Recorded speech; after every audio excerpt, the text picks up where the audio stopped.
Hi everyone, സെനസി ഇലക്ട്രിക്കലിന്റെ പുതിയൊരു വീഡിയോയിലേക്ക് ഏവർക്കും സ്വാഗതം. First of all happy new year to all. ഈ ഒരു പുതുവർഷത്തിൽ ഇലക്ട്രിക്കൽ എഞ്ചിനീയറിംഗ് ബിരുദധാരികളെ സംബന്ധിച്ചിടത്തോളം ഒരു കേരള PSC പുതിയൊരു തുടക്കവുമായിട്ട് വന്നിരിക്കുകയാണ്. അസിസ്റ്റന്റ് എഞ്ചിനീയർ ഇലക്ട്രിക്കൽ എക്സാം ഫെബ്രുവരി 20 നടത്താനിരിക്കുന്ന ഈ ഒരു എക്സാമിന് കാറ്റഗറി നമ്പർ 070/2024 ആണ്. വിവിധ കേരളത്തിലെ യൂണിവേഴ്സിറ്റീസിലേക്കാണ് നിയമന സാധ്യതയുള്ളത്. ഓക്കെ, അപ്പോൾ ഈ ഒരു എക്സാമിനെ കുറിച്ച് അറിയേണ്ടതല്ല, എങ്ങനെ നമ്മൾ അതിനെ പ്രിപ്പയർ ചെയ്യണം, എന്തൊക്കെയാണ് നമ്മൾ പഠിക്കേണ്ടത്, ഏതൊക്കെ ഏരിയ, ഈ ഒരു കുറച്ച് സമയം കൂടെ ഉള്ളൂ, ജനുവരി ഫെബ്രുവരി 20th, ആ ഒരു കുറച്ച് സമയത്തിനുള്ളിൽ ഈ എക്സാമിന് വേണ്ടി മാക്സിമം ബെസ്റ്റ് എന്ന രീതിയിൽ പ്രിപ്പയർ ചെയ്യേണ്ടത് എങ്ങനെയാണ് എന്നെല്ലാം ഇൻക്ലൂഡഡ് ആയിട്ടുള്ള ഒരു കാര്യങ്ങളാണ് ഇന്നത്തെ ഒരു വീഡിയോയിൽ നമ്മൾ ഡിസ്കസ് ചെയ്യാൻ പോകുന്നത്. സോ നമുക്ക് വീഡിയോയിലോട്ട് പോവാം. ഫസ്റ്റ് നമ്മൾ ഈ ഒരു വീഡിയോയിലൂടെ ഡിസ്കസ് ചെയ്യാൻ പോകുന്ന കാര്യങ്ങളാണ് ഇതിൽ ഫോക്കസ് ചെയ്യുന്നത്. What are the cheque list for this video? Post and department, ഏതൊക്കെ പോസ്റ്റിലോ, എന്താണ് ഈ പോസ്റ്റിന്റെ പേര്, അതുപോലെ തന്നെ ഏത് ഡിപ്പാർട്ട്മെന്റിലായിട്ടാണ് ഈ നിയമനം നടത്തുന്നത്. ഓൾറെഡി ആ പേരിൽ തന്നെയുണ്ട്, AE യൂണിവേഴ്സിറ്റീസ് ഇൻ കേരള എന്ന് പറഞ്ഞിട്ടാണ് നോട്ടിഫിക്കേഷൻ നമ്മൾ പബ്ലിഷ് ചെയ്തിട്ടുള്ളത്. ഓക്കെ, നമ്പർ ഓഫ് വേക്കൻസീസ് എത്രയൊക്കെയാണ്, സാലറി എത്രയാണ്, അല്ലെങ്കിൽ ആ വേക്കൻസീസ് എണ്ണം കൂടാനോ കുറയാനോ സാധ്യതകൾ ഏറെ ഉണ്ടോ, എങ്ങനെയാണ് ആ ഒരു കാര്യങ്ങൾ എങ്ങനെയൊക്കെയാണെന്നുള്ള കാര്യങ്ങൾ നമ്മൾ ഡിസ്കസ് ചെയ്യുന്നുണ്ട്. ഒപ്പം തന്നെ ക്വാളിഫിക്കേഷൻ ഏജ്, അതായത് നമ്മൾ ഇനി ഇപ്പോൾ ഡിസ്കസ് ചെയ്തിട്ട് അത് കാര്യമില്ല, കാരണം എന്താണെന്ന് വെച്ച് കഴിഞ്ഞാൽ ഓൾറെഡി നമ്മളെല്ലാവരും അപ്ലൈ ചെയ്ത് കഴിഞ്ഞതാണ്. എന്നാലും ഏതൊക്കെ കാറ്റഗറി, ഏതൊക്കെ പ്രായപരിധിയിലുള്ള ആൾക്കാർക്ക് ഇത് അപ്ലൈ ചെയ്യാം, എന്തായിരുന്നു അതിന്റെ ക്വാളിഫിക്കേഷൻ എന്ന് പറയുന്നത് എന്നതിനെ കുറിച്ച് നമുക്ക് ഡീറ്റെയിൽ ആയിട്ട് നോക്കാം. അതുപോലെ മെയിൻ ഇനി എല്ലാവരും ഫോക്കസ് ചെയ്യുന്നത് സിലബസ് എടുക്കുക, പഠിച്ചു തുടങ്ങുക, അല്ലെ? സിലബസ് എടുക്കുക, അതിനനുസരിച്ച് മാക്സിമം അവേഴ്സ് അതിനെ ഇൻവെസ്റ്റ് ചെയ്യുക, പഠിച്ചു തുടങ്ങുക എന്നുള്ള ഒരു ഡ്യൂറേഷൻ, ഒരു ക്രാഷ് കോഴ്സ് ഒക്കെ ഉള്ള ഒരു ടൈമാണ് നമുക്ക് ഇനി ഉള്ളത്. ഓക്കെ, അതിന് വേണ്ട ഡീറ്റെയിൽഡ് ആയിട്ടുള്ള ഒരു സിലബസ് അനാലിസിസ്, എവിടെ നിന്നൊക്കെ ഏതൊക്കെ പോയിന്റ്സിൽ നമുക്ക് ഫോക്കസ് ചെയ്ത് കഴിഞ്ഞാൽ കുറച്ചും കൂടി എളുപ്പത്തിൽ ക്രാക്ക് ചെയ്യും. അതായത് ഒരു സിലബസ് എടുക്കുകയാണെങ്കിൽ അതിൽ തന്നെ കുറേ കാര്യങ്ങളുണ്ടാവും, അതിൽ തന്നെ നമ്മൾ ഇമ്പോർട്ടന്റ് ആയിട്ടുള്ളത് പിക്ക് ചെയ്ത് പഠിക്കാനാണ് ഇനി നമുക്ക് സമയമുള്ളത്. അപ്പൊ അത് ഏതൊക്കെയാണ് എന്ന രീതിയിൽ നമുക്കൊന്ന് ഡിസ്കസ് ചെയ്യാം. ഒപ്പം തന്നെ ടു ക്രാക്ക് ദ എക്സാം, എങ്ങനെ നമുക്ക് എളുപ്പത്തിൽ ഈ ഒരു കുറഞ്ഞ സമയം കൊണ്ട് ആ എക്സാമിനെ കേരള PSC നടത്താനിരിക്കുന്ന യൂണിവേഴ്സിറ്റീസ് ഇൻ കേരളയിലുള്ള അസിസ്റ്റന്റ് എഞ്ചിനീയർ എക്സാം എങ്ങനെ എത്രയും പെട്ടെന്ന് ട്രാക്ക് ചെയ്യാൻ പറ്റും, എങ്ങനെ എളുപ്പത്തിൽ അത് നമുക്ക് എന്താ പറയുക, കുറച്ച് സമയമേ ഉള്ളൂ, ആ കുറച്ച് സമയത്തിനുള്ളിൽ എങ്ങനെ ക്രാക്ക് ചെയ്തെടുക്കാം എന്ന് പറയുന്നത് ഡീറ്റെയിൽ ആയിട്ട് നോക്കാം. ഒപ്പം തന്നെ ബെസ്റ്റ് സ്റ്റഡി മെറ്റീരിയൽസ്, നമുക്ക് ഈ കുറഞ്ഞ സമയത്ത് ഏറ്റവും ബെസ്റ്റ് സ്റ്റഡി മെറ്റീരിയൽസ് കിട്ടണം, അല്ലാതെ നമ്മൾ ഇപ്പോൾ കുറേ അധികം റെഫർ ചെയ്ത് പഠിക്കാനായിട്ടുള്ള സമയമൊന്നുമില്ല. ഓക്കെ, അപ്പോൾ നമുക്ക് ഇനി തോന്നുവാണ്, ഇപ്പോൾ നമുക്ക് എയ്ഡ് എടുക്കുകയാണെങ്കിൽ അവിടെ തന്നെ ബേസിക് ഇലക്ട്രിക്കൽ എഞ്ചിൻ ഏത് തെരാജയുടെ ബുക്ക് വേണോ, അല്ലെങ്കിൽ മറ്റേതെങ്കിലും ബുക്ക് വേണോ, അങ്ങനെയുള്ള കാര്യങ്ങളൊന്നുമില്ല. അത് നിങ്ങൾക്ക് കുറച്ചും കൂടി ടൈം എളുപ്പമാക്കാൻ വേണ്ടി തന്നെ നമ്മൾ എന്ത് ചെയ്യുന്നു, ഏറ്റവും ബെസ്റ്റ് സ്റ്റഡി മെറ്റീരിയൽസ് നിങ്ങൾക്ക് ഫോക്കസ് ചെയ്ത് തരുന്നുണ്ട്. നിങ്ങൾക്ക് അതിൽ നിന്ന് സെലക്ട് ചെയ്ത് തന്നെ എക്സാമിന് വേണ്ടി പ്രിപ്പയർ ചെയ്യാം. സോ മാക്സിമം ഈസി ആക്കാൻ വേണ്ടിയിട്ടാണ് ഈ ഒരു വീഡിയോ. അപ്പോൾ ഈ ഒരു വീഡിയോയിൽ നെക്സ്റ്റ് നമ്മൾ നോക്കുന്നത് ഈ ഒരു നോട്ടിഫിക്കേഷൻ, നിയമന, ഈ ഒരു AE യൂണിവേഴ്സിറ്റീസ് ഇൻ കേരളയുടെ നോട്ടിഫിക്കേഷൻ ആയിരുന്നു. ഗസറ്റ് ഡേറ്റ് 15/5/2024, ലാസ്റ്റ് ഡേറ്റ് 19/6/2024 വരെ ഇത് അപ്ലൈ ചെയ്യാൻ പറ്റുമായിരുന്നു. അതിന്റെ കാറ്റഗറി നമ്പർ 070/2024 ആണ്. ഓക്കെ, ഇതില് ഈ ആപ്ലിക്കേഷൻ നടത്തുന്നത് ഡിപ്പാർട്ട്മെന്റ് എന്ന് പറയും, ഈ എക്സാം നടത്തുന്ന ഡിപ്പാർട്ട്മെന്റ് എന്ന് പറയുന്നത് യൂണിവേഴ്സിറ്റീസ് ഇൻ കേരളയിലേക്കുള്ള നിയമനങ്ങളാണ് ഇവിടെ ഈ ഒരു എക്സാമിലൂടെ നടത്തുന്നത്. നെയിം ഓഫ് ദി പോസ്റ്റ് എന്ന് പറയുന്നത് അസിസ്റ്റന്റ് എഞ്ചിനീയർ ഇലക്ട്രിക്കൽ ആണ്. പേ സ്കെയില്, ശമ്പള പരിധി എന്ന് പറയുന്നത് 55,200 രൂപ മുതൽ 1,15,300 രൂപ വരെയാണ് ആ ഒരു പേ സ്കെയിൽ. അത്യാവശ്യം നല്ലൊരു പേയ്മെന്റ് തന്നെയാണ് ഈ ഒരു തസ്തികയ്ക്ക് ഉള്ളത്. Number of vacancy 3. അപ്പൊ പലരും വിചാരിക്കേണ്ട 3 വേക്കൻസി ഉള്ളൂ, 3 വേക്കൻസിക്ക് വേണ്ടി ഇനിയിപ്പോ പഠിച്ചിട്ട് കുറെ പേര് അങ്ങനെ പഠിക്കുന്നുണ്ടാവും, അവരെ അടുത്ത് എനിക്ക് കോമ്പീറ്റ് ചെയ്യാൻ പറ്റുമോ, അങ്ങനെയല്ല ഒരിക്കലും. നമ്പർ ഓഫ് വേക്കൻസി 3 ആണെങ്കിലും മുൻ വർഷത്തെ നിയമന സാധ്യതകൾ, നിയമനങ്ങൾ നമ്മൾ നോക്കുന്ന സമയത്ത് കുറച്ചും കൂടി എണ്ണം ആൾക്കാരെ നമുക്ക് എന്ത് ചെയ്തിട്ടുണ്ട്, അവർ നിയമനം നടത്തിയിട്ടുണ്ടായിരുന്നു. സോ നമ്പർ ഓഫ് വേക്കൻസി കുറവാണെങ്കിലും നമ്മുടെ പ്രിപ്പറേഷൻ വെൽ ആണെങ്കിൽ ആ 3-ൽ ഒരാൾ നിങ്ങളും ആവാൻ സാധ്യതയേറെയാണ്. ഓക്കെ, നെക്സ്റ്റ് എന്ന് പറയുന്നത് മെത്തേഡ് ഓഫ് അപ്പോയിന്റ്മെന്റ് ആണ്, ഡയറക്റ്റ് റിക്രൂട്ട്മെന്റ് ആണ്. ഏജ് ലിമിറ്റ് നമ്മൾ ഇനി നോക്കിയിട്ട് കാര്യമില്ല, കാരണം ഓൾറെഡി എല്ലാവരും കൺഫർമേഷൻ കൊടുത്ത് ഫെബ്രുവരി 20 എക്സാമിന് വെൽ പ്രിപ്പയർഡ് ആവാൻ പോകുന്ന ആൾക്കാരാണ്. എന്നാൽ നമുക്ക് നോക്കാം, 21 വയസ്സ് മുതൽ 40 വയസ്സ് വരെയുള്ള കാൻഡിഡേറ്റ്സിനായിരുന്നു ഇതിന് അപ്ലൈ ചെയ്യാനായിട്ട് പറ്റിയിരുന്നത്. അതുപോലെ തന്നെ നമുക്ക് നമ്മുടെ കാസ്റ്റുകൾക്കനുസരിച്ച്, ബാക്ക്വേർഡ് കാസ്റ്റുകൾക്കനുസരിച്ച് അവർക്ക് അതിന് ഒരു റിലാക്സേഷൻ ഓൾറെഡി ഉണ്ട്, എല്ലാ PSC എക്സാംസിനും ഉള്ളതുപോലെ തന്നെ. ഇനി അതിന്റെ qualification, degree in electrical and electronics engineering ഉള്ള ഒരാൾക്ക് ഈ ഒരു എക്സാമിനെ അപ്ലൈ ചെയ്യാൻ പറ്റുമായിരുന്നു. അതായത് എല്ലാ BTech-കാർക്കും ഈ ഒരു എക്സാമിന് അപ്ലൈ ചെയ്യാനായിട്ട് പറ്റുമായിരുന്നു. ഇനി ആ ഒരു എല്ലാ കാര്യങ്ങളെയും ഒന്ന് ഇൻക്ലൂഡ് ചെയ്തിട്ടുള്ള ഒരു ടേബിൾ ആയിട്ടുള്ള രീതിയിൽ നമ്മൾ റെപ്രസെന്റ് ചെയ്തിരിക്കുവാണ്. Name of the recruiting organisation already അറിയുന്ന പോലെ തന്നെ കേരള PSC ആണ് നടത്തുന്നത്. അതുപോലെ തന്നെ ഡിപ്പാർട്ട്മെന്റ് എന്ന് പറയുന്നത് യൂണിവേഴ്സിറ്റീസ് ഇൻ കേരളയാണ്. Name of post is assistant engineer electrical. Name of post കഴിഞ്ഞാൽ അതിന്റെ കാറ്റഗറി നമ്പർ എന്ന് പറയുന്നത് 070/2024 ആണ്. Number of vacancies as per the notification 3 ആണെങ്കിലും ആ 3ൽ ഒരാൾ നിങ്ങളാവാനും സാധ്യതയേറെയാണ്. Okay, type of exam OMR ആണ്. 100 ക്വസ്റ്റ്യൻസ് ആണ് ഇൻക്ലൂഡഡ് ആയിട്ട് ഉണ്ടാവുന്നത്. 100 ക്വസ്റ്റ്യൻസിന് 100 മാർക്ക് എന്ന രീതിയിൽ 1 മണിക്കൂർ 30 മിനിറ്റ് ആണ് എക്സാമിന്റെ ഡ്യൂറേഷൻ എന്ന് പറയുന്നത്. ഓക്കെ, ഇനി നമുക്ക് അതിന്റെ സിലബസ്, ഇനിയുള്ള പോയിന്റ്സ് ആണ്. ഇനി ഒരു ഫെബ്രുവരി 20-ാം തീയതിക്ക് എക്സാം എഴുതാനിരിക്കുന്ന ആളുകളെ സംബന്ധിച്ചിടത്തോളം വളരെയധികം ഇമ്പോർട്ടന്റ് ആയിട്ടുള്ളത് ഒരു ഡീറ്റെയിൽഡ് സിലബസ് തന്നെ യൂണിവേഴ്സിറ്റീസ് ഇൻ കേരളയ്ക്കുണ്ട്. അത് വെച്ച് നമ്മൾ നോക്കുവാണെങ്കിൽ 2 വർഷത്തെ AEയുടെ എക്സാംസിന് എല്ലാം ഉള്ള സിലബസ് തന്നെയാണ് യൂണിവേഴ്സിറ്റീസ് ഇൻ കേരളയുടെ സിലബസ്. അതായത് 2 വർഷം മുന്നേ തന്നെ ഈ AEക്ക് വേണ്ടി പ്രിപ്പയർ ചെയ്യുന്ന ഒരാളെ സംബന്ധിച്ചിടത്തോളം ഈ ഒരു സിലബസ് എന്ന് പറയുന്നത് പുതുമയുള്ളതല്ല. എല്ലാം അതേ കണ്ടൻസ് തന്നെയാണ്, ഒരു തരത്തിലുള്ള മാറ്റങ്ങളും വന്നിട്ടില്ല. ഓക്കെ, അപ്പൊ യൂണിവേഴ്സിറ്റീസ് ഇൻ കേരള ഫോക്കസ് ചെയ്യുന്ന ഒരാളെ സംബന്ധിച്ചിടത്തോളം ലെവൽ BTech ലെവൽ വരുന്ന ഏതൊരു എക്സാമിനും ക്രാക്ക് ചെയ്യാനായിട്ട് ഈ ഒരു സിലബസ് ഫോളോ ചെയ്താൽ മതി. ഓക്കെ, സിലബസിൽ ഫസ്റ്റ് എന്ന് പറയുന്നത് ഇലക്ട്രിക് സർക്യൂട്ട്സ്. 10 മാർക്കാണ് ഇലക്ട്രിക് സർക്യൂട്ട്സിൽ ഇൻക്ലൂഡഡ് ആയിട്ട് വരുന്നത്.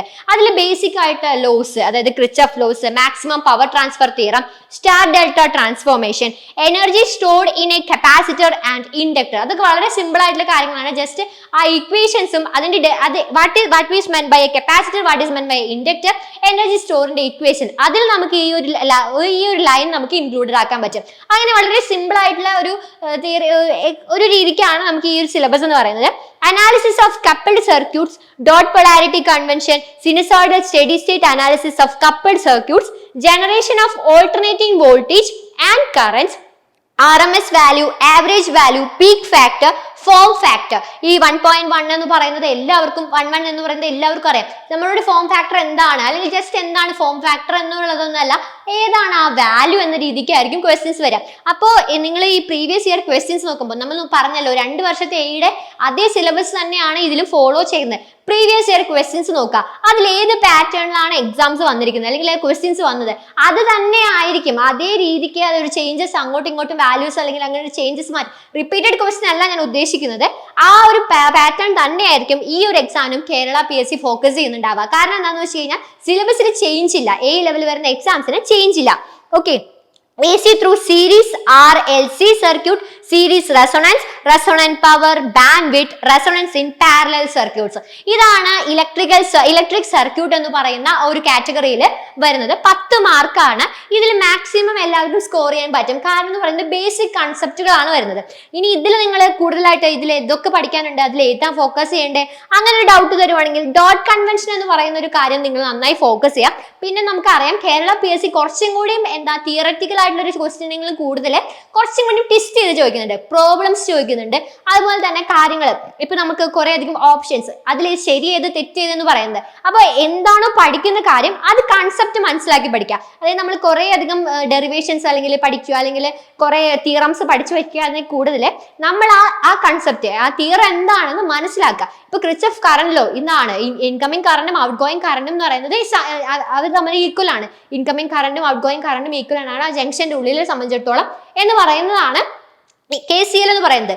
ആ ഒരു എന്താ പറയാ, ആ ഒരു ബേസിക് കൺസെപ്റ്റ് മനസ്സിലാക്കുക. അപ്പൊ അത് നമ്മൾ മാറ്റി എഴുതിയാലും കൺസെപ്റ്റ് അറിയുന്ന ഒരു വ്യക്തിക്ക് എങ്ങനെ മാറ്റി ചോദിച്ചാലും ആ എക്സാം ക്രാക്ക് ചെയ്യാനായിട്ട് പറ്റും. അപ്പൊ ബേസിക് ആയിട്ടുള്ള ലോസിനെ കുറിച്ചിട്ടൊക്കെയാണ് പറയുന്നത്. ആ ലോ എന്താണെന്ന് പഠിക്കാൻ പറയുന്നില്ല, പക്ഷേ ആ ലോ എന്താണെന്നുള്ള കൺസെപ്റ്റ് നിങ്ങൾ മനസ്സിലാക്കിയെടുക്കാം. നെക്സ്റ്റ് സിലബസ് എന്ന് പറയുന്നത് മാഗ്നറ്റിക് സർക്യൂട്ട്സ്. 10 മാർക്സ് ആണ് magnetic സർക്യൂട്ട്സിനുള്ളത്. absolute and relative permeability of a medium, magnetic field strength, magnetic potential, അതുപോലെ തന്നെ relation between magnetism and electricity, series and parallel magnetic circuit with composite materials, Faraday's laws of electromagnetic induction, Lenz's law, statically and dynamically induced EMF എന്ന് include ചെയ്തിരിക്കുന്ന ഒരു മൊഡ്യൂളാണ് magnetic circuit circuits എന്ന് പറയുന്നത് 10 marks ആണ് അതിൽ include ചെയ്തിരിക്കുന്നത്.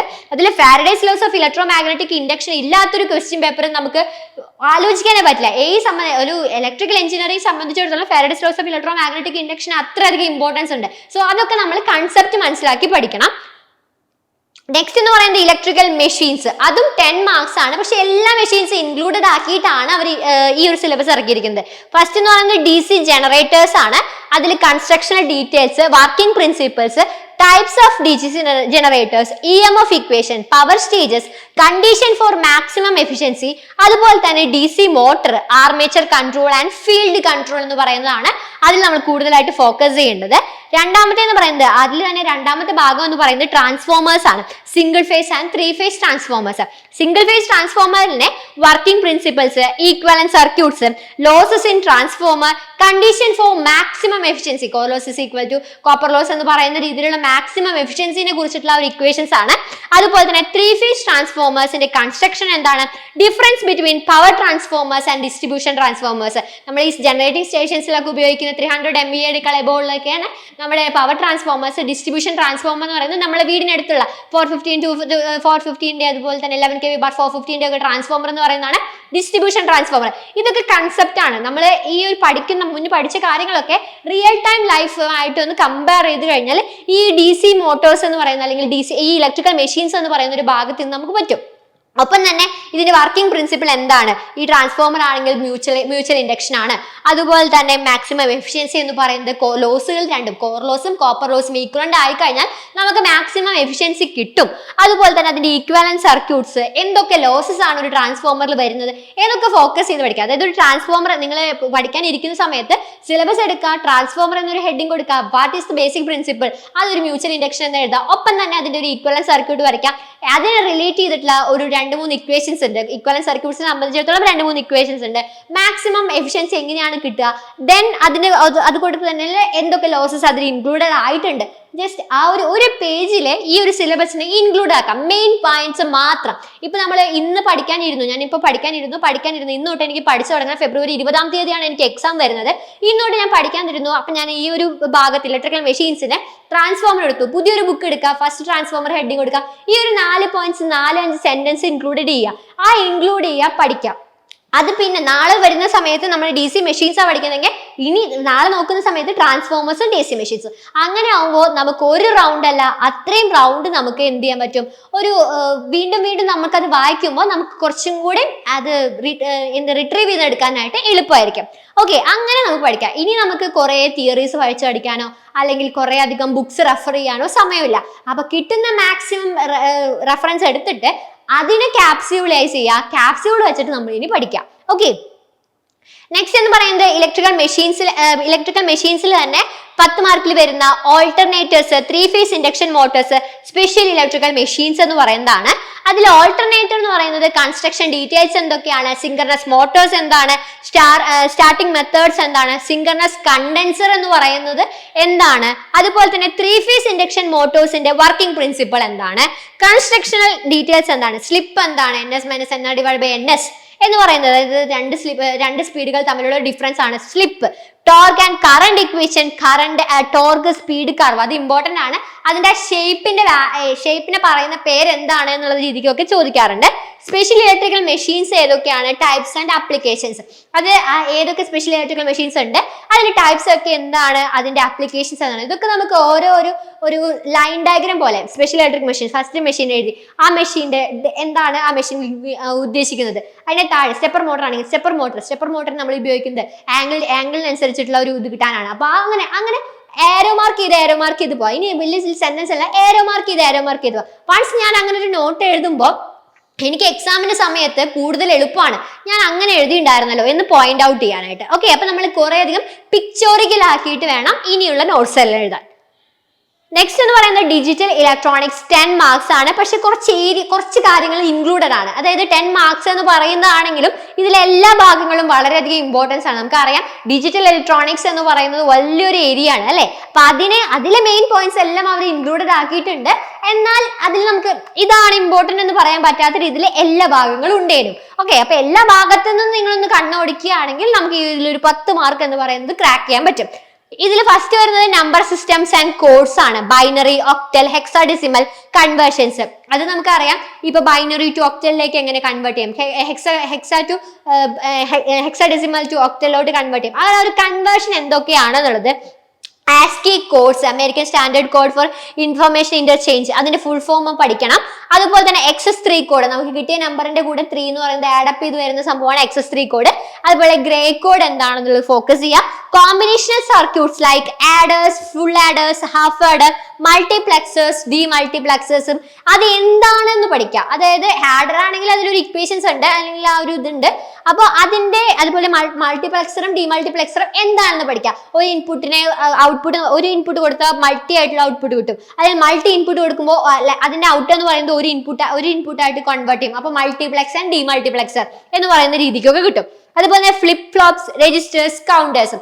ഇപ്പൊ focus ചെയ്യാൻ ഇഷ്ടമുള്ള ആള്, നിങ്ങൾക്ക് ഇപ്പൊ പഠിക്കുമ്പോൾ ഞാനിപ്പോ പഠിക്കാൻ തുടങ്ങുവാണെങ്കിൽ എനിക്ക് ഫസ്റ്റ് ഇൻട്രസ്റ്റ് എന്ന് പറയുന്നത് ട്രാൻസ്ഫോമർ ആണെങ്കിൽ ഞാൻ ട്രാൻസ്ഫോമർ തുടങ്ങാം.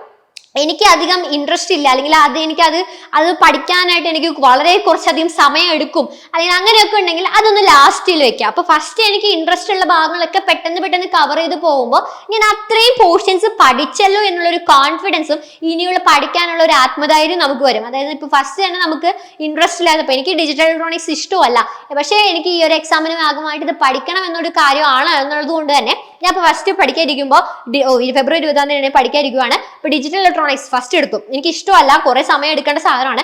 ഡിജിറ്റൽ ഫസ്റ്റ് തൊട്ട് തന്നെ വായിച്ചു. നമ്പർ സിസ്റ്റം, കോഡ് ഫസ്റ്റ് ഒക്കെ ഓക്കെ, ബൈനറിനെ മാറ്റി അതൊക്കെ, പിന്നെ വീണ്ടും അങ്ങോട്ട് ഹെക്സാഡെസിമൽ, ഒക്ടൽ, അങ്ങനെ അങ്ങോട്ട് പല conversions, ASCII codes, gray code, അതുപോലെ XS3 കോഡ് അങ്ങനെയൊക്കെ വരും. ആകെ ഫുള്ളി കൺഫ്യൂഷൻ ആയി കഴിഞ്ഞു കഴിഞ്ഞാൽ പിന്നീട് പഠിക്കാനുള്ളതിന്റെ ഒരു ഇന്റൻസിറ്റി എന്ന് പറയുന്നത് കുറഞ്ഞു വരും. സോ അതിൽ നിൽക്കാതെ ഏറ്റവും ഇൻട്രസ്റ്റ് ഏതാണോ നിങ്ങൾക്ക്, ഓക്കെ എനിക്ക് പറ്റുമെന്ന് പറയുന്നു, അല്ലെങ്കിൽ എനിക്ക് അതിനെക്കുറിച്ച് കുറച്ച് ഐഡിയ ഉണ്ട്, ഇനി അതിനെ ഡെവലപ്പ് ചെയ്തെടുക്കാൻ പറ്റുമെന്ന് പറയുന്ന പോർഷൻസ് ഫസ്റ്റ് പഠിക്കാം. കുറച്ച് ടഫായിട്ട് തോന്നുന്ന പോർഷൻസ് കുറച്ച് ലാസ്റ്റിലേക്ക് വെക്കാം.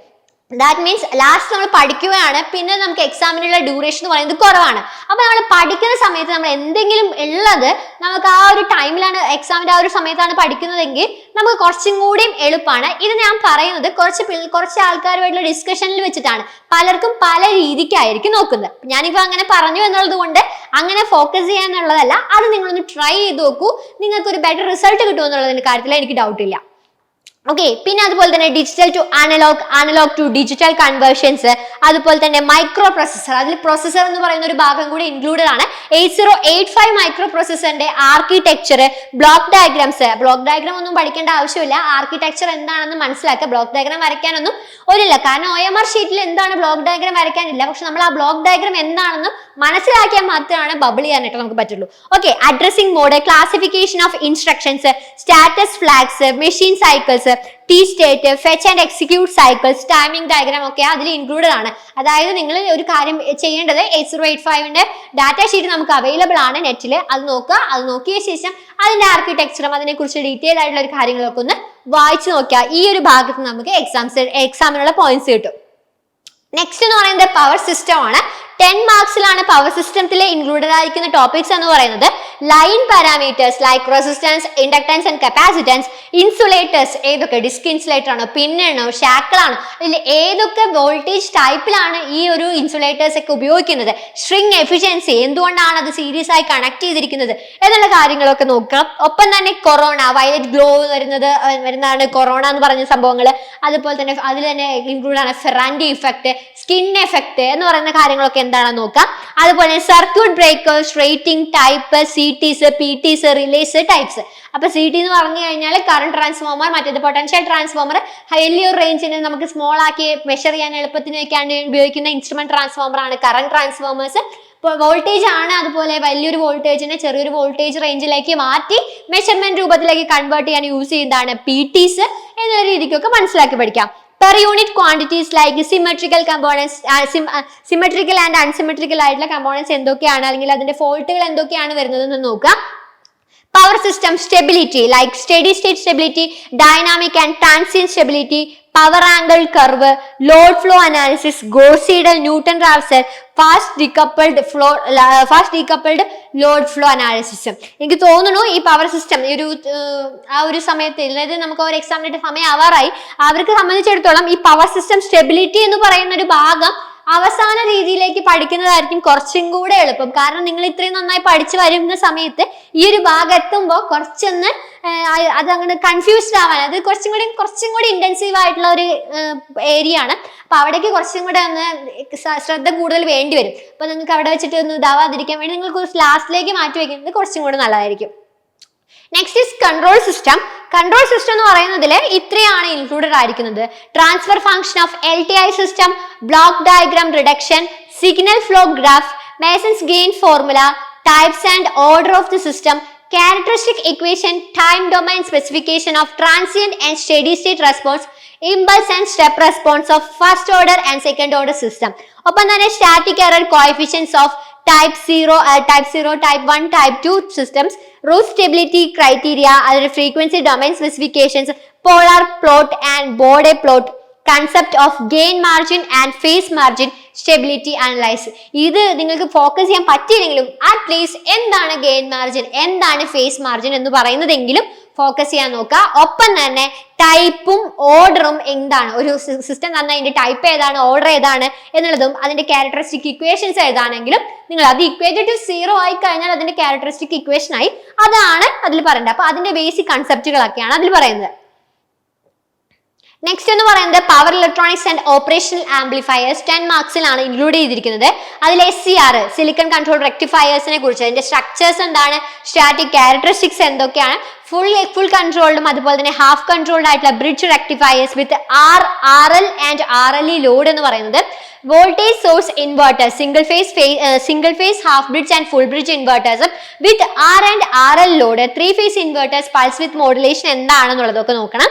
ഒപ്പം തന്നെ single quadrant, 2 quadrant, 4 quadrant choppers, അതായത് നമ്മൾ ചോപ്പർ അടിക്കുന്ന സമയത്ത് അറിയാം നമ്മൾ ഒരു സ്ക്വയർ വരച്ചിട്ട് ഫസ്റ്റ് ക്വാഡ്രന്റ് ഓപ്പറേഷൻ ഇതൊക്കെയാണ്, second quadrant, third quadrant, fourth quadrant, ഏതൊക്കെ വോൾട്ടേജും കറന്റിലും എന്തൊക്കെയാണ് ചേഞ്ചസ് വരുന്നത് എന്ന് പറയുന്നതാണ്. നമുക്ക് ആ ഒരു ഇക്വേഷൻ, ആ പിക്ചർ ഓർമ്മയുണ്ടെന്ന് വെച്ച് കഴിഞ്ഞാൽ നമുക്ക് അറിയാൻ പറ്റും. ഫസ്റ്റ് ക്വാർട്ടർ ആണെങ്കിൽ എല്ലാം പോസിറ്റീവ്, സെക്കൻഡ് ക്വാർട്ടർ ആണെങ്കിൽ ഇത് പോസിറ്റീവ് ഇത് നെഗറ്റീവ് എന്ന രീതിക്കൊക്കെ മനസ്സിലാക്കാം. അപ്പൊ ആ ഒരു പിക്ചർ മൈൻഡിലേക്ക് വന്നു കഴിഞ്ഞാൽ നമുക്ക് ഈ എക്സ്പ്ലനേഷൻ എന്ന് പറയുന്ന സംഭവം ഒഴിവാക്കാം. Operational amplifiers like fundamental differential amplifiers, modes of operations എന്തൊക്കെയാണ് വരുന്നത്. ഒപ്പം തന്നെ properties of ideal and practical op amps, gain, CMRR, അതുപോലെ തന്നെ സ്ലൂ റേറ്റ് എന്തൊക്കെയാണ്, അതിന്റെ CMRR എന്താണ്, സ്ലൂ റേറ്റ് എന്തൊക്കെയാണ് എന്നുള്ളതാണ് ഈ power electronics and operational amplifier എന്ന് പറയുന്ന ഒരു പോർഷനിൽ ഇൻക്ലൂഡ് ചെയ്തിരിക്കുന്നത്. ഓക്കെ, നെക്സ്റ്റ് എന്ന് പറയുന്നത് മെഷർമെന്റ് ആൻഡ് ഇൻസ്ട്രുമെന്റേഷൻ. അതും നമ്മൾ പറഞ്ഞു ഈ ഒരു 2 വർഷത്തെ സിലബസ് നോക്കുകയാണെങ്കിൽ ഈ ഇൻസ്ട്രുമെന്റേഷൻ അല്ലെങ്കിൽ മെഷർമെന്റ്സ് എന്ന് പറയുന്ന പോർഷൻസ് ഇൻക്ലൂഡ് ചെയ്തിരിക്കുന്ന അതേ ടോപ്പിക്സ് തന്നെയാണ് എയ്ഡ് എക്സാംസിന് ഫോക്കസ് ചെയ്തിരിക്കുന്നത്. ഇപ്പൊ നമുക്കറിയാം KSEB കുറെ അധികം വേക്കൻസീസ് കേരള PSCക്ക് റിപ്പോർട്ട് ചെയ്ത് കഴിഞ്ഞു. എക്സാം വരുന്ന സമയത്തും ഇത് തന്നെയായിരിക്കും, ഇതിൽ ചെറിയൊരു 1-2 ചേഞ്ച് വരുത്തുന്നതല്ലാതെ ഇത് തന്നെയായിരിക്കും നമുക്ക് വരുന്ന എക്സാംസിന്റെ ആ ഒരു സിലബസ് എന്ന് പറയുന്നത്. അപ്പൊ നമുക്ക് പഠിക്കാം യൂണിവേഴ്സിറ്റീസ് ഇൻ കേരള തന്നെ ഫോക്കസ് ചെയ്യുന്ന ഒരാൾക്ക് assistant engineer Kerala state electricity board എന്ന് പറയുന്നത് വളരെ എളുപ്പമായിട്ട് മാറും. ഓക്കെ, ഇപ്പൊ ഇപ്പോഴും തന്നെ നന്നായി പ്രിപ്പയർ ചെയ്ത് പഠിക്കുക. ഇപ്പൊ തന്നെ ഉണ്ടാകുന്ന നോട്ട് എന്ന് പറയുന്നത് ആ ഒരു എക്സാമിനും കൂടെ കണ്ട് എഴുതുന്ന സമയത്ത് വളരെ ഈസി ആയിരിക്കും. ഇതിൽ ഇൻക്ലൂഡ് ചെയ്തിരിക്കുന്നത് മെഷർമെന്റ് സ്റ്റാൻഡേർഡ്സ് എന്തൊക്കെയാണ്, എറേഴ്സ് എന്തൊക്കെയാണ്, types of error, classification of instrument like recording ആണോ, മെഷർമെന്റ് റെക്കോർഡിംഗ്, ഇന്റഗ്രേറ്റിംഗ്, ഇൻഡിക്കേറ്റിംഗ്, അങ്ങനത്തെ ഇൻസ്ട്രുമെന്റ്സ് ഏതൊക്കെയാണ് എന്നുള്ളതൊക്കെ. നെക്സ്റ്റ് പറയുന്നത് സെക്കൻഡറി ഇൻസ്ട്രുമെന്റ്സ്, അതിൽ തന്നെ indicating, integrating and recording, ammeters and voltmeters, moving coil ഏതൊക്കെ ഇൻസ്ട്രുമെന്റ്സ്, അതായത് AC-യിലാണ് ഉപയോഗിക്കുന്നത്, DC-യിലാണ് ഉപയോഗിക്കുന്നത്, അതുപോലെ തന്നെ മൂവിംഗ് അയൺ ഇൻസ്ട്രുമെന്റ്സ് ഏതിലാണ് ഉപയോഗിക്കുന്നത് എന്ന് നോക്കുക. ഒപ്പം തന്നെ measurements of powers like dynamometer, meter type watt meter, construction and working, 3 phase power measurement, single watt meter and 2 watt meter methods അതെന്താണെന്നുള്ളത്, measurements of energy, single phase energy meter, construction and working, digital energy meter, time of delay, TOD meters എന്ന് പറയുന്നത്, time of delay, TOD meters ഒക്കെ എന്താണെന്ന് ശരിക്കും ഇത് പറഞ്ഞു കഴിഞ്ഞാൽ time of delay meter, what is time of delay metre, time off day metre, അതായത് TOD metre എന്താണ് എന്നുള്ളത് മാത്രം എന്ത് ചെയ്യാൻ മതി, ഫോക്കസ് ചെയ്താൽ മതി. നെക്സ്റ്റ് എന്ന് പറയുന്നത് oscilloscope, principles of operation of general purpose CRO basis of vertical and horizontal deflection systems, ഇതൊക്കെയാണ് അതിൽ ഫോക്കസ് ചെയ്യുന്നത്. നെക്സ്റ്റ് എന്ന് പറയുന്നത് സിഗ്നൽസ് ആൻഡ് സിസ്റ്റംസ് ആണ്. 10 മാർക്സ് ആണ് ഇതിൽ ഇൻക്ലൂഡ് ചെയ്തിരിക്കുന്നത്. അതിൽ classifications of signals, elementary signals എന്തൊക്കെയാണ്, അതുപോലെ തന്നെ basic operation on continuous time and discrete time signals എന്ന് പറയുന്നത്, അതുപോലെ തന്നെ concept of system, signals and സിസ്റ്റംസിലെ സിഗ്നൽസിനെ കുറിച്ചും പഠിക്കണം, അതുപോലെ തന്നെ സിസ്റ്റംസിനെ കുറിച്ചും പഠിക്കണം. അതിൽ കൺസെപ്റ്റ് ഓഫ് സിസ്റ്റം എന്താണ്, classifications of different types of system എന്താണ്, അതുപോലെ തന്നെ properties, time invariant, linearity, causality, memory and stability. ഈ 4 പോയിന്റ്സ് വളരെയധികം ഇമ്പോർട്ടന്റ് ആണ്. ലീനിയർ സിസ്റ്റം ആണ്, അതിന്റെ കൊസാലിറ്റി എന്താണ്, അതിന്റെ മെമ്മറി എന്താണ്, സ്റ്റെബിലിറ്റി ഓഫ് ദ സിസ്റ്റം എന്ന് പറയുന്നതും നമ്മൾ പഠിക്കണം. ഈ 4 പോയിന്റ് ആ സിസ്റ്റം എന്ന് പറയുന്നതിൽ നമ്മൾ ഒട്ടും സ്കിപ്പ് ചെയ്യാതെ പോകണം. Okay, sampling process, impulse train sampling, sampling theorem എന്താണ്, അലൈസിംഗ് ഇഫക്റ്റ് എന്ന് പറയുന്നത് എന്താണ്, zero order and first order hold circuit എന്ന് പറയുന്നതാണ് സിഗ്നൽസ് ആൻഡ് സിസ്റ്റംസ് എന്ന് പറയുന്ന ഒരു പോർഷനിൽ ഇൻക്ലൂഡ് ചെയ്തിരിക്കുന്ന ടോപ്പിക്സ്. നെക്സ്റ്റ് എന്ന് പറയുന്നത് transducers, batteries, electrical wiring. General ആയിട്ട് ഒരു ഇലക്ട്രിക്കൽ എഞ്ചിനീയറെ സംബന്ധിച്ചിടത്തോളം ഈ ഒരു 3 കാര്യങ്ങൾ, ട്രാൻസ്ഡ്യൂസേഴ്സ്, ബാറ്ററീസ്, ഇലക്ട്രിക്കൽ വയറിംഗ് എന്ന് പറയുന്നത് ജനറൽ ആയിട്ടുള്ള ഒരു കാര്യമാണ്. അതിലെ ജനറൽ ക്ലാസിഫിക്കേഷൻസ്, LVDT, അതുപോലെ ആംഗുലർ ഡിസ്പ്ലേസ്മെന്റ് ട്രാൻസ്ഡ്യൂസേഴ്സ് ഏതൊക്കെയാണ്, ഹോൾ ഇഫക്ട് ട്രാൻസ്ഡ്യൂസർ എങ്ങനെയാണ് വർക്ക് ചെയ്യുന്നത്, what is meant by a Hall effect transducer എന്ന് പറയുന്നത് നോക്കണം. ബാറ്ററീസ്, അതിലെ പ്രൈമറി സെൽസ് നമുക്ക് റീചാർജ് ചെയ്യാൻ പറ്റില്ല, സെക്കൻഡറി സെൽസ് നമുക്ക് റീചാർജ് ചെയ്ത് ഉപയോഗിക്കാൻ പറ്റും. Battery ratings, grouping of cells series ആയി കണക്ട് ചെയ്ത് ഗ്രൂപ്പ് ചെയ്ത് കഴിഞ്ഞാൽ അതിന്റെ വോൾട്ടേജിൽ ഉണ്ടാവുന്ന ചേഞ്ചസ് എന്തൊക്കെയാണെന്നുള്ളതാണ് അതിൽ പറയുന്നത്. Wiring, system of wiring, rules for domestic wiring. ഒരു വീട് വയർ ചെയ്യുന്ന സമയത്ത് എന്തൊക്കെ റൂൾസ് ആണ് നമ്മൾ നോക്കേണ്ടത്, എങ്ങനെ നമ്മളിപ്പോ IS 3043 എന്ന് പറയുന്നതാണ് നമ്മുടെ എർത്തിങ് കോഡ് എന്ന് പറയുന്നത്. ഏത് ഡൊമസ്റ്റിക് പർപ്പസ് എടുക്കുവാണെങ്കിലും ഇൻഡസ്ട്രി എന്തെടുക്കുവാണെങ്കിലും അവിടുത്തെ എർത്തിങ് എന്ന് പറയുന്നത് ആ റൂൾസ് ഒക്കെയാണ്.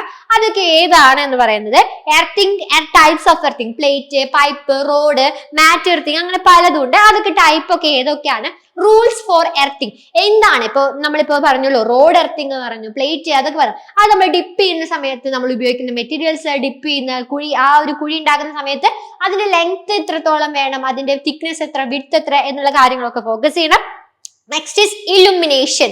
അതായത് നമ്മളൊരു വീട് അല്ലെങ്കിൽ നമ്മളൊരു റൂം എടുക്കുന്ന സമയത്ത് അവിടുത്തെ ഇലുമിനേഷൻ ഇന്റൻസിറ്റി എത്രത്തോളമാണ് എന്നുള്ള കാര്യങ്ങളൊക്കെ ലോസ് ഓഫ് ഇലുമിനേഷൻ 2 ലോസ് ആണ് ഇൻക്ലൂഡ് ചെയ്തിരിക്കുന്നത്.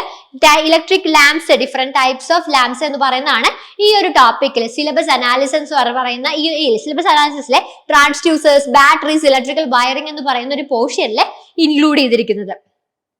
നെക്സ്റ്റ് എന്ന് പറയുന്നത് tools to crack the exam. എങ്ങനെ നമുക്ക് AE ഇലക്ട്രിക്കൽ എഞ്ചിനീയർ ആയി AE യൂണിവേഴ്സിറ്റീസ് ഇൻ കേരള ആയി മാറാം, അതിന് വേണ്ട കുറച്ച് ട്രാക്ക് ചെയ്യാൻ പറ്റുന്ന എക്സാം ക്രാക്ക് ചെയ്യാൻ വേണ്ടി നമുക്ക് ഉപയോഗിക്കാൻ പറ്റുന്ന കുറച്ച് ടൂൾസ് നോക്കാം. Understanding the syllabus. ഇപ്പൊ നമ്മൾ ഈ ഒരു 10 ടോപ്പിക്സ് 10 മൊഡ്യൂൾസ് ഇൻക്ലൂഡ് ചെയ്തിരിക്കുന്ന ഒരു ടോപ്പിക് നമ്മൾ സിലബസ് നമ്മൾ എന്താ അനലൈസ് ചെയ്തു. ആ ഒരു സിലബസിൽ നമുക്കറിയാം ഇപ്പൊ എനിക്ക് കുറച്ചുകൂടി സ്ട്രെങ്ത് ഉള്ള പോർഷൻസ് ഏതൊക്കെയാണ്, ഞാൻ കുറച്ചുകൂടി വീക്കർ പോർഷൻ ഏതാണെന്ന് ഫോക്കസ് ചെയ്യാം, അതിന് കോൺസെൻട്രേറ്റ് ചെയ്യുക. ഈ ഒരു ടൈമേ ഉള്ളൂ എങ്കിൽ പോലും ആ കോഡ് പഠിക്കാനിരിക്കുന്ന മാക്സിമം ടൈം എവിടെ ഞാൻ കൂടുതൽ ഇൻവെസ്റ്റ് ചെയ്യണം എന്നുള്ളത് ഓരോ സിലബസും വെച്ച് നമ്മളൊരു പ്ലാൻ ചെയ്യുക, ഒരു ടൈം ടേബിൾ ക്രിയേറ്റ് ചെയ്യാം. Then study materials, proper study material. ഇനി കുറെ അധികം വൈഡ് ആയിട്ട് പറയാനുള്ള കുറെ ഏരിയ കവർ ചെയ്തിട്ട് വേണം ചിലപ്പോൾ ഒരു പോയിന്റ് കിട്ടുന്ന രീതിയിലുള്ള സ്റ്റഡി മെറ്റീരിയൽസ് എടുക്കാതെ പ്രോപ്പർ ആയിട്ട്, ഇപ്പൊ ഞാനിപ്പോ ബേസിക് ഇലക്ട്രിക്കൽ എഞ്ചിൻ എടുക്കുവാണെങ്കിൽ BL തെരാജയുടെ ബുക്സ് ഒക്കെയാണ്.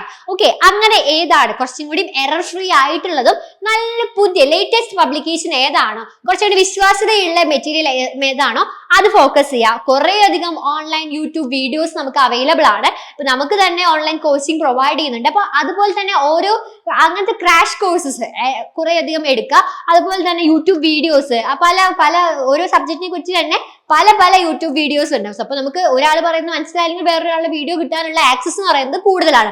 അതൊക്കെ നോക്കുക. അതുപോലെ തന്നെ പ്രാക്ടീസ് റെഗുലർലി. ഞാൻ ഇന്ന് ബുക്ക് എടുത്തു പഠിക്കാനിരുന്നു, നാളെ എനിക്കൊരു മൂഡില്ല, മറ്റൊന്ന് എനിക്കൊരു മൂഡില്ല, പിന്നെ നാളെ എന്ന രീതിയാവും. അങ്ങനെ പോവാതെ പ്രാക്ടീസ് റെഗുലർലി. എല്ലാ ദിവസവും ഞാൻ 1 മണിക്കൂർ ഇതിനു വേണ്ടി ഇൻവെസ്റ്റ് ചെയ്യും, എനിക്ക് AE ക്രാക്ക് ചെയ്യണം എന്നൊരു ഉദ്ദേശം ഉണ്ടെങ്കിൽ റെഗുലർലി പ്രാക്ടീസ് ചെയ്യുക. ഓരോ ദിവസവും 1 മണിക്കൂർ അല്ലെങ്കിൽ 2 മണിക്കൂർ വീതം ഇൻവെസ്റ്റ് ചെയ്യും. ചിലർ വർക്ക് ചെയ്യുന്നവരായിരിക്കും, ചിലപ്പോൾ ഇതിനു വേണ്ടി പഠിക്കാൻ ഇരിക്കുന്ന ആൾക്കാരായിരിക്കും. വാട്ടെവർ എല്ലാ ദിവസവും കുറച്ച് സമയം ഈ ഒരു എക്സാമിന് വേണ്ടി പ്രിപ്പയർ ചെയ്യാൻ വേണ്ടി യൂസ് ചെയ്യാം. Prepare the notes, simple notes. നമുക്ക് കുറെ ഇലാബറേറ്റ് ചെയ്ത് എഴുതേണ്ട ആവശ്യമില്ല. Simple notes, capsule type notes provide ചെയ്യുക. പിക്ചോറിക്കലി ആ എക്സാംസിനെ നോട്ട് ചെയ്ത് വെക്കാം. Use online resources. നമുക്ക് കുറെ അധികം വീഡിയോസ് അവൈലബിൾ ആണ്, അതുപോലെ തന്നെ സ്റ്റഡി മെറ്റീരിയൽസ് അവൈലബിൾ ആണ്, കുറെ അധികം ടെക്സ്റ്റ് ബുക്ക് PDF ഒക്കെ അവൈലബിൾ ആണ്. സോ ആ ഓൺലൈൻ റിസോഴ്സസ് മാക്സിമം കളക്ട് ചെയ്ത് യൂസ് ചെയ്യുക. റിവിഷൻ പ്ലാൻ നമുക്ക് നോക്കാം. ജനുവരി എന്ന് പറയുന്ന ഒരു മന്ത് ഫുള്ള് ഈ എക്സാമിൽ ഓരോ ടോപ്പിക് വീതം പഠിക്കാനാണ് ഇഷ്ടപ്പെടുന്നത്. ഫെബ്രുവരി എന്ന് പറയുന്നത് 1 to 20 എന്ന് പറയുന്ന ആ ഒരു ഡേ വരെ ഉള്ളത്, 20 നമുക്ക് എടുക്കാൻ പറ്റില്ല, 19th വേണ്ട 18th വരെ ഞാൻ ഓരോ സബ്ജക്റ്റും റിവിഷൻ ചെയ്യാൻ, എനിക്ക് ഒരു സബ്ജക്ട് ആ ഒരു ടോപ്പിക് ഒരു വട്ടമെങ്കിലും റിവിഷൻ ചെയ്യാനുള്ള ടൈമിലൂടെ ഒരു റിവിഷൻ പ്ലാൻ ഇപ്പോൾ തന്നെ പ്രിപ്പയർ ചെയ്ത് വെക്കാം. സ്റ്റേ കൺസിസ്റ്റന്റ് ആയിട്ട് നിൽക്കാം, എനിക്കത് നേടണം എന്നുള്ളത് ഇന്ന് മാത്രമുള്ള ചിന്തയായിരിക്കരുത്. ഫെബ്രുവരി 20th വരെയും ഈ ഒരു ചിന്തയിലൂടെ തന്നെ മുന്നോട്ട് പോവുകയാണെങ്കിൽ നമുക്ക് ഈസി ആയിട്ട് എക്സാം ക്രാക്ക് ചെയ്യാൻ പറ്റും. നെക്സ്റ്റ് എന്ന് പറയുന്നത് ബെസ്റ്റ് സ്റ്റഡി മെറ്റീരിയൽസ്. നമ്മൾ ഈ എയുടെ സിലബസ് നമ്മൾ അനലൈസ് ചെയ്യുന്ന സമയത്ത് ഒരു ബെസ്റ്റ് സ്റ്റഡി മെറ്റീരിയൽസ് എന്ന് പറയുന്നത് ഏതൊക്കെയാണ്, ഓരോ പോർഷനെ സംബന്ധിച്ചിടത്തോളം ബെസ്റ്റ് സ്റ്റഡി മെറ്റീരിയൽസ് ഏതൊക്കെയാണെന്നാണ് നമ്മൾ നോക്കുന്നത്. ഇലക്ട്രിക്കൽ മെഷീൻസിന്റെ ആ ടോപ്പിക്സ് ഒക്കെ പഠിക്കാനായിട്ട് ഇലക്ട്രിക്കൽ മെഷീനറി ബൈ BS ബിംബ്രയുടെ ടെക്സ്റ്റ് ബുക്ക് എന്ന് പറയുന്നത് വളരെ അഡ്വാൻറ്റേജുകൾ കൂടുതലാണ്. കാരണം എന്ന് വെച്ച് കഴിഞ്ഞാൽ PSC ഓറിയന്റഡ് ആയിട്ടുള്ള എക്സാംസിലെ കുറേയധികം പ്രോബ്ലംസ് എല്ലാം ബിംബ്ര എക്സാംസിന്റെ ബിംബ്രയുടെ ടെക്സ്റ്റിലെ പ്രോബ്ലംസുമായിട്ട് റിലേറ്റ് ചെയ്തിട്ടായിരുന്നു കേരള PSCയുടെ അസിസ്റ്റന്റ് എഞ്ചിനീയർ KSEBയുടെ എക്സാം നടന്ന സമയത്ത് ചോദിച്ചിരുന്നത്. അതുപോലെ തന്നെ theory and performance of electrical machines by JB Gupta. ഈ രണ്ട് പബ്ലിക്കേഷൻസ്, അതായത് PS ബിംബ്രയുടെ ആണെങ്കിലും JB ഗുപ്തയുടെ ആണെങ്കിലും ഇലക്ട്രിക്കൽ വളരെയധികം ടെക്സ്റ്റ് ബുക്സ് അവൈലബിൾ ആണ്. അതിൽ മെഷീനറിക്ക് ബിംബ്ര കഴിഞ്ഞിട്ടേ ഉള്ളൂ ഒരു ടെക്സ്റ്റ് ബുക്ക് എന്ന് പറയുന്നത്. അതുപോലെ തന്നെ theory and performance of electrical machines by JB Gupta മെഷീൻസിന് വേണ്ടി നിങ്ങൾക്ക് റെഫർ ചെയ്യാൻ പറ്റുന്നതാണ്. അതുപോലെ തന്നെ പവർ സിസ്റ്റം, നമ്മുടെ ഈ ഇലക്ട്രിക്കൽ മെഷീൻസിന്റെ ഈ ഒരു ടോപ്പിക്സ് ഈ നമ്മൾ നേരത്തെ പറഞ്ഞ സിലബസിലെ എല്ലാ ടോപ്പിക്സും ഈ ഒരു രണ്ട് ടെക്സ്റ്റ് ബുക്കിലും കവർ അപ്പ് ചെയ്യുന്നുണ്ട്. Next is power system. Power system engineering by CL Wadhwa എന്ന് പറയുന്ന ആളുടെയും, അതുപോലെ തന്നെ principal of power system by VK Mehta എന്ന് പറയുന്ന ടെക്സ്റ്റ് ബുക്ക് അടിപൊളി ടെക്സ്റ്റ് ബുക്ക് ആണ്. അപ്പൊ ഞാൻ കുറച്ചും കൂടെ പ്രിഫർ ചെയ്യുന്നത് principles of power system by VK മേത്തയുടെ ടെക്സ്റ്റ് ബുക്ക് ആണ്. ഓക്കെ, അതിലും നമ്മുടെ സിലബസ് എല്ലാം ഇൻക്ലൂഡ് ആണ്. വളരെ സിമ്പിൾ ആയിട്ടുള്ള രീതിക്കാണ് അത് പറയുന്നത്. നെക്സ്റ്റ് ബേസിക് ഇലക്ട്രിക്കൽ എഞ്ചിനീയറിംഗ് എന്ന് പറയുന്നതിന് basic electrical engineering by DP Kothari and IJ Nagrath എന്ന് പറയുന്ന ആളുടെ ടെക്സ്റ്റ് ബുക്കും, അതുപോലെ electrical technology by BL Theraja and AK Theraja. നമ്മൾ basic electrical engineering first year BTech join ചെയ്യുന്ന സമയത്ത് നമ്മളോട് പറയുന്നത് ബേസിക് ആയിട്ട് പഠിക്കണം, അല്ലെങ്കിൽ ഡിപ്ലോമ ലെവലിലാണെങ്കിൽ പോലും ബേസിക് ആയിട്ട് പഠിക്കണം എന്നുണ്ടെങ്കിൽ തെരേജയുടെ ബുക്ക് നോക്കുകയാണെങ്കിൽ ഏറ്റവും ബെറ്റർ ആയിട്ട് നമുക്ക് കൺസെപ്റ്റ് കിട്ടും. ഇപ്പോൾ അതിന്റെ കളേർഡ് കോപ്പീസ് എല്ലാം അവൈലബിൾ ആണ്, നെറ്റിലും അതിന്റെ PDF അവൈലബിൾ ആണ്. So electrical technology by BL Theraja and AK Theraja. കുറച്ച് എറേഴ്സ് ഉണ്ടാവും, പ്രോബ്ലംസിലാണ്, പക്ഷേ കൺസെപ്റ്റ് എടുക്കാനായിട്ട് ഏറ്റവും എളുപ്പമുള്ള ഒരു ബുക്ക് എന്ന് പറയുന്നതാണ് electrical technology by BL Theraja and AK Theraja എന്ന് പറയുന്നത്. നെക്സ്റ്റ് ഇസ് കൺട്രോൾ സിസ്റ്റത്തിനും അതുപോലെ തന്നെ control system engineering by IJ Nagrath and M Gopal. ഇവർ രണ്ടുപേരുടെ തന്നെ M ഗോപാലിന്റെ തന്നെ ടെക്സ്റ്റ് ബുക്സ് ഉണ്ട്, നാഗരത്തിന്റെ തന്നെ സെപ്പറേറ്റ് ടെക്സ്റ്റ് ബുക്ക് ഉണ്ട്. ഇവർ രണ്ടുപേരുടെയും കൂടെ പബ്ലിക്കേഷൻ ആണ് control system engineering by IJ Nagrath and M Gopal എന്ന് പറയുന്നത്. അതുപോലെ തന്നെ മെഷർമെന്റ്സ് ആൻഡ് ഇൻസ്ട്രുമെന്റേഷന് electrical and electronics measurement by AK Sawhney എന്ന് പറയുന്ന ആളുടെ ടെക്സ്റ്റ് ബുക്ക് നമുക്ക് യൂസ് ചെയ്യാം. അതുപോലെ തന്നെ അനലോഗ് ആൻഡ് ഡിജിറ്റൽ ഇലക്ട്രോണിക്സിന് electronic devices and circuit theory by Robert L Boylestad, അതുപോലെ തന്നെ digital electronics by RP Jain എന്ന് പറയുന്നത് നമുക്ക് ഫോക്കസ് ചെയ്യാം. ഇലക്ട്രിക്കൽ സർക്യൂട്ട്സിന് engineering circuit analysis by William H Hayt എന്ന് പറയുന്ന ആളുടെ ടെക്സ്റ്റ് ബുക്ക് നമുക്ക് ഫോക്കസ് ചെയ്യാം. ഇതെല്ലാം നമ്മുടെ ബെസ്റ്റ് സ്റ്റഡി മെറ്റീരിയൽസ് ആണ്. ഈ മെറ്റീരിയൽസ് എല്ലാം റെഫർ ചെയ്ത് കഴിഞ്ഞാൽ നമുക്ക് ക്രാക്ക് ചെയ്യാം. നമ്മൾ ഈ സെൻട്രസി വഴി തന്നെ നമ്മൾ ഈ കോച്ചിങ് പ്രൊവൈഡ് ചെയ്യുന്നുണ്ട് എക്ക് തന്നെ. ഈ ബെസ്റ്റ് സ്റ്റഡി മെറ്റീരിയൽസിലെ എല്ലാ പോർഷൻസും റെഫർ ചെയ്ത് തന്നെയാണ് നമ്മൾ കോച്ചിങ് പ്രൊവൈഡ് ചെയ്യുന്നത്. ഡീറ്റെയിൽസിനായിട്ട് വിളിക്കൂ 9497418877. Thank you.